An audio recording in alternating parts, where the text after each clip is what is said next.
नमस्कार दोस्तों, सुनोफाई में आपका स्वागत है। आज की बुक है gut, the inside story of our body's most underrated organ by Julia Enders. क्या आप सोच सकते हैं कि आपकी त्वचा पर एक जिद्दी घाव जो साल भर ठीक ना हो, उसका असली कारण आपकी स्किन में नहीं बल्कि आपके पेट में छिपा हो सकता है? ये कहानी है इस किताब की लेखिका जूलिया एंडर्स की, जो 17 साल की उम्र में एक अजीब स्किन प्रॉब्लम से जूझ रही थीं। डॉक्टर हैरान थे, तरह तरह की क्रीम्स और दवाइयां दी, पर कुछ काम नहीं आया। फिर एक दिन उन्हें याद आया कि ये समस्या एक एंटीबायोटिक का कोर्स लेने के कुछ हफ्तों बाद शुरू हुई थी। क्या हो सकता है कि उन दवाइयों ने उनके स्किन पर नहीं बल्कि उनके पेट के अंदर कुछ गड़बड़ कर दी हो? इसी एक सवाल ने उनकी पूरी दुनिया बदल दी। उन्होंने अपनी गट यानी अपनी आंतों को ध्यान में रखकर अपनी डाइट बदली, डेयरी और ग्लूटेन बंद किया और चमत्कारिक रूप से उनकी सालों पुरानी स्किन की समस्या ठीक हो गई। इसी अनुभव ने उन्हें मेडिकल साइंस पढ़ने पर मजबूर किया और उन्होंने हमारी बॉडी के सबसे अंडररेटेड, सबसे ज्यादा नजरअंदाज किए जाने वाले अंग यानी गट के रहस्यों को दुनिया के सामने लाने की ठान ली। तो चलिए आज हम इसी सफर पर चलते हैं और जानते हैं हमारी गट की अनकही कहानी। लेखिका की जिंदगी का ये सफर एक और सवाल से दिलचस्प मोड़ लेता है। जब उनके एक दोस्त ने उनसे पूछा, पॉटी करने का प्रोसेस आखिर काम कैसे करता है? ये सवाल सुनने में अजीब लग सकता है, लेकिन इसका जवाब हमारी बॉडी के इंजीनियरिंग का एक बेहतरीन नमूना है। हम सब जानते हैं कि हमारे पास एक बाहरी स्फिंक्टर यानी आउटर स्फिंक्टर होता है, जिसे हम अपनी मर्जी से कंट्रोल करते हैं। लेकिन हमारे पास एक अंदरूनी स्फिंक्टर भी होता है, जो हमारी चेतना के कंट्रोल से बाहर है और हमारे शरीर की अंदरूनी दुनिया की सुनता है। जब वेस्ट मटेरियल अंदरूनी स्फिंक्टर तक पहुंचता है तो वो पूरी तरह नहीं खुलता। वो पहले एक छोटा सा टेस्टर सैंपल बाहर भेजता है।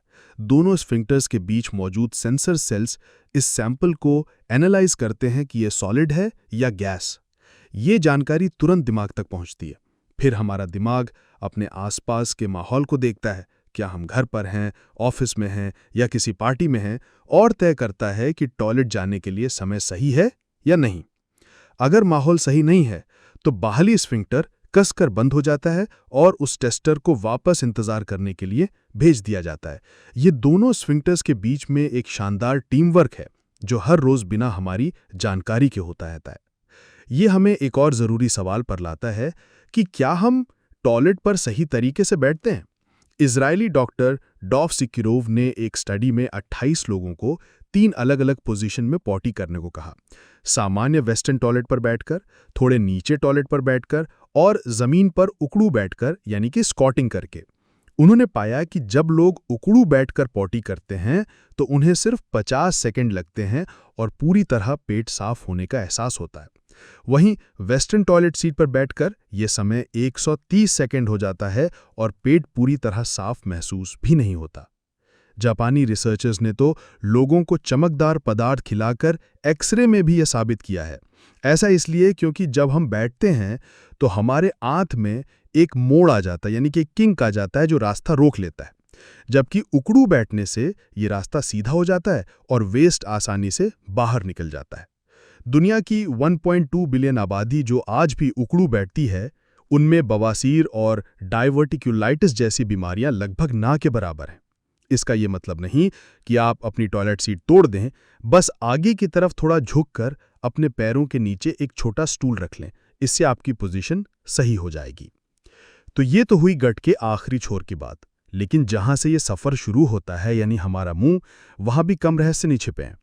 हमारे गालों के अंदर और जीभ के नीचे छोटे छोटे छेद होते हैं, जिन्हें पैरेटेड पैपिले कहते हैं, जहां से सलाइवा यानी थूक निकलता है। ये ग्लैंड्स दिन में 1 से 1.5 लीटर सलाइवा बनाते हैं। ये सलाइवा सिर्फ खाना गीला करने के लिए नहीं है, इसमें ओपियोर्फिन नाम का एक नेचुरल पेन किलर होता है, जो मॉर्फिन से भी ज्यादा शक्तिशाली है। यही वजह है कि मुंह के छोटे मोटे घाव हमें उतना दर्द नहीं देते। इसमें एंटीबैक्टीरियल एजेंट्स भी होते हैं जो हमें बीमार होने से बचाते हैं। और हमारी जीभ के पिछले हिस्से में मौजूद टॉन्सिल्स, जिन्हें वॉल्डेयर्स टॉन्सिलर रिंग का हिस्सा माना जाता है, असल में इम्यून सिस्टम के ट्रेनिंग कैंप हैं। ये टॉन्सिल्स हर उस चीज को जांचते हैं जो हम निगलते हैं, ताकि हमारा शरीर बाहरी दुनिया के कीटाणुओं के लिए तैयार हो सके।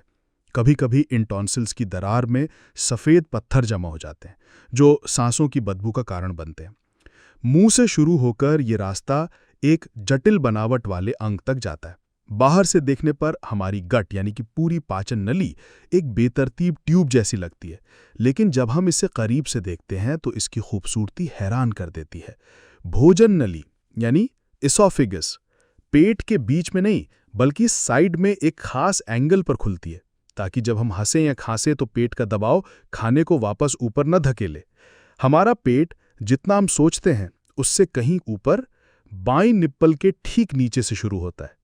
ज़्यादा गैस बनने पर होने वाली एक कंडीशन रोम-हेल्ड सिंड्रोम में पेट इतना फूल जाता है कि वो दिल पर दबाव डालने लगता है, जिससे कई बार लोगों को लगता है कि उन्हें हार्ट अटैक आ रहा है। छोटी आंत स्मॉल इंटेस्टाइन ऊपर से देखने में भले ही एक उलझी हुई ट्यूब लगे, लेकिन माइक्रोस्कोप के नीचे ये एक मखमली कालीन जैसी दिखती है, जिसमें लाखों उंगली जैसे विलाई होते हैं। अगर हम छोटी आंत की पूरी सतह को फैला दें तो ये लगभग 7 किलोमीटर लंबी होगी। ये विशाल सतह खाने के हर एक कण को सोखने के लिए ज़रूरी है। और अपेंडिक्स, जिसे हम बेकार समझते हैं, असल में हमारे इम्यून सिस्टम का एक ज़रूरी हिस्सा है और अच्छे बैक्टीरिया का गोदाम भी है, जो डायरिया जैसी बीमारी के बाद गट को दोबारा बसाने में मदद करता है। इस अद्भुत अंग की बनावट समझने के बाद अब सवाल उठता है कि जो खाना हम इसके अंदर डालते हैं उसका आखिर होता क्या है। असल में हम जो भी खाते हैं, चाहे वो रोटी हो, सेब हो या मांस, वो सब एक ही चीज़ से बने, शुगर, अमीनो एसिड्स और फैट्स। हमारी पाचन क्रिया में मौजूद एंजाइम्स कैंची की तरह काम करते हैं और खाने को उसके सबसे छोटे रूप में तोड़ देते हैं। ब्रेड और पास्ता में मौजूद कार्बोहाइड्रेट्स टूटकर शुगर बन जाते हैं। वहीं फैट यानी वसा हमारे शरीर के लिए सबसे कीमती चीज़ है। ये इतना कीमती है कि ये सीधे हमारे खून में नहीं जाता, बल्कि एक अलग सिस्टम, लिम्फेटिक सिस्टम के जरिए सीधे हमारे दिल तक पहुंचता है, बिना लिवर में डिटॉक्स हुए। यही वजह है कि अच्छा फैट जैसे कोल्ड प्रेस्ड ऑलिव ऑयल दिल के लिए फायदेमंद है, जबकि बुरा फैट नुकसानदेह। और प्रोटीन, जो अमीनो एसिड से बनते हैं, हमारे शरीर के बिल्डिंग ब्लॉक्स हैं। शाकाहारी लोगों को अलग अलग चीज़ों को मिलाकर, जैसे दाल और चावल, अपने प्रोटीन की ज़रूरत पूरी करनी होती है, ताकि उन्हें सभी ज़रूरी अमीनो एसिड्स मिल सकें। लेकिन क्या होता है जब हमारा शरीर कुछ चीज़ों को ठीक से तोड़ नहीं पाता? यहीं से एलर्जी और इंटॉलरेंस की कहानी शुरू होती है। एक थ्योरी के मुताबिक जब प्रोटीन ठीक से नहीं टूटते और फैट के साथ मिलकर लिम्फेटिक सिस्टम में पहुंच जाते हैं, तो हमारा इम्यून सिस्टम उन्हें दुश्मन समझकर हमला कर देता है। अगली बार वही चीज़ खाने पर यह हमला और तेज हो जाता है, और इसी को हम फूड एलर्जी कहते हैं, जो अक्सर मूंगफली, दूध और अंडों के साथ होती है। दूसरी तरफ है ग्लूटेन सेंसिटिविटी। गेहूं में पाया जाने वाला ग्लूटेन कुछ लोगों की आंत की दीवारों के बीच के जोड़ को ढीला कर सकता है, जिससे अधपचे प्रोटीन ब्लड स्ट्रीम में पहुंच जाते हैं और इम्यून सिस्टम को एक्टिवेट कर देते हैं। लैक्टोज इंटॉलरेंस दूध में मौजूद शुगर को पचाने वाले एंजाइम की कमी से होता है, और फ्रक्टोज इंटॉलरेंस, जो फलों और मीठी चीज़ों में होता है, शरीर में ज़रूरत से ज़्यादा फ्रक्टोज पहुंचने पर होता है, जिससे हमारा गट सिस्टम उसे हैंडल नहीं कर पाता। दिलचस्प बात यह है कि फ्रक्टोज इंटॉलरेंस हमारे मूड को भी प्रभावित कर सकता है, क्योंकि ये सेरोटोनिन नाम के हैप्पी हार्मोन के प्रोडक्शन में बाधा डालता है। इस पूरी प्रक्रिया के अंत में जो बचता है उसे हम मल या फीसिस कहते हैं। लेकिन इसके बारे में भी कुछ इंटरेस्टिंग फैक्ट्स हैं। हमारा मल 75% पानी होता है, बाकी हिस्से का 1/3 मरे हुए बैक्टीरिया होते हैं, 1/3 खाने का फाइबर और बाकी वो चीज़ें जिन्हें शरीर बाहर निकालना चाहता है। इसका भूरा रंग हमारे खून के टूटे हुए रेड ब्लड सेल से आता है, जिन्हें लिवर प्रोसेस करके कट में भेजता है, जहां बैक्टीरिया उसे भूरा रंग देता है। ब्रिस्टल स्टूल स्केल नाम का एक चार्ट मल की कंसिस्टेंसी को 7 टाइप में बांटता है, जिससे यह पता चलता है कि आपकी पाचन क्रिया कितनी स्वस्थ है। टाइप 3 और 4 को सबसे अच्छा माना जाता है। अब हम गट के एक और गहरे रहस्य की ओर बढ़ते हैं, इसका अपना नर्वस सिस्टम। हमारी गट के पास अपना खुद का एक दिमाग है, जिसे एंटेरिक नर्वस सिस्टम कहते हैं। ये इतना स्वतंत्र है कि अगर इसे हमारे ब्रेन से अलग भी कर दिया जाए तो भी अपना काम करता रहेगा। ये हमारे शरीर का एक लौता ऐसा सिस्टम है। जब हम खाना निगलते हैं तो गले से नीचे जाते ही ये सिस्टम कंट्रोल ले लेता है। खाना एक लहर की तरह, जिसे प्रपल्सिव पेरिस्टालसिस कहते हैं, पेट तक पहुंचता है, चाहे आप सीधे खड़े हों या उल्टे। पेट में खाना घंटों तक एक प्रक्रिया, जिसे रेट्रोपल्शन कहते हैं, के जरिए पीसा जाता है। फिर ये छोटी आंत में पहुंचता है, जहां असली पाचन होता है। जब पेट और छोटी आंत खाली हो जाती है तो एक हाउसकीपर की तरह सफाई शुरू होती है, जिसे माइग्रेटिंग मोटर कॉम्प्लेक्स कहते हैं। इसी प्रक्रिया को हम पेट की गुड़गुड़ाहट के रूप में सुनते हैं। ये भूख की वजह से नहीं, बल्कि गट की सफाई की वजह से होता है। कभी कभी इस सिस्टम में गड़बड़ी भी होती है, जैसे कि रिफ्लक्स या एसिडिटी, जिसमें पेट का एसिड भोजन नली में वापस आ जाता है। ये तब होता है जब गट और ब्रेन के नर्वस सिस्टम के बीच तालमेल बिगड़ जाता है। स्मोकिंग, स्ट्रेस और कुछ खास तरह के खाने इसे बढ़ा सकते हैं। उल्टी या वॉमिटिंग भी एक ऐसी ही सोची समझी प्रक्रिया है जो गट और ब्रेन मिलकर तय करते हैं। जब शरीर को लगता है कि कुछ जहरीला खा लिया है, या जब हमारी आंखों और कान से मिले सिग्नल आपस में मेल नहीं खाते, जैसे गाड़ी में सफर करते वक्त, तो ब्रेन इमरजेंसी बटन दबा देता है। कब्ज यानी कॉन्स्टिपेशन तब होता है जब गट के नर्व्स और मसल्स के बीच तालमेल टूट जाता है, खासकर जब हम यात्रा कर रहे होते हैं या अपनी दिनचर्या बदलते हैं। इसके लिए अलग अलग तरह के लैक्सेटिव्स होते हैं, और लेखिका 3 डे रूल समझाती हैं। एक मजबूत लैक्सेटिव लेने के बाद पूरी बड़ी आंत खाली हो जाती है, जिसे दोबारा भरने में 3 दिन लग सकते हैं। इसलिए घबराकर रोज रोज लैक्सेटिव नहीं लेना चाहिए। और यहीं से हम गट और ब्रेन के सबसे गहरे कनेक्शन पर पहुंचते हैं। समुद्र में पाया जाने वाला एक जीव है सी स्क्वर्ट। जब वो छोटा होता है तो उसके पास दिमाग होता है और वो तैरता है, लेकिन जैसे ही उसे रहने के लिए एक चट्टान मिल जाती है, वो वहीं जम जाता है और सबसे पहले अपना दिमाग खा जाता है, क्योंकि अब उसे हिलने डुलने की जरूरत नहीं है। इससे पता चलता है कि दिमाग का मुख्य काम मूवमेंट को कंट्रोल करना है। लेकिन हमारे गट के पास इतना जटिल नर्वस सिस्टम क्यों है? विज्ञान अब मान रहा है कि हमारा गट फीलिंग सिर्फ एक कहावत नहीं है। हमारे गट से निकलने वाले 90% सिग्नल दिमाग तक जाते हैं, जबकि दिमाग से गट तक सिर्फ 10% सिग्नल आते हैं। हमारा गट हमारे मूड, डर, याददाश्त और यहां तक कि हमारे नैतिक फैसलों को भी प्रभावित करता है। आयरलैंड के वैज्ञानिकों ने चूहों पर एक प्रयोग किया। उन्होंने चूहों को लैक्टोबैसिलस रैमनोसिस नाम का एक अच्छा बैक्टीरिया खिलाया।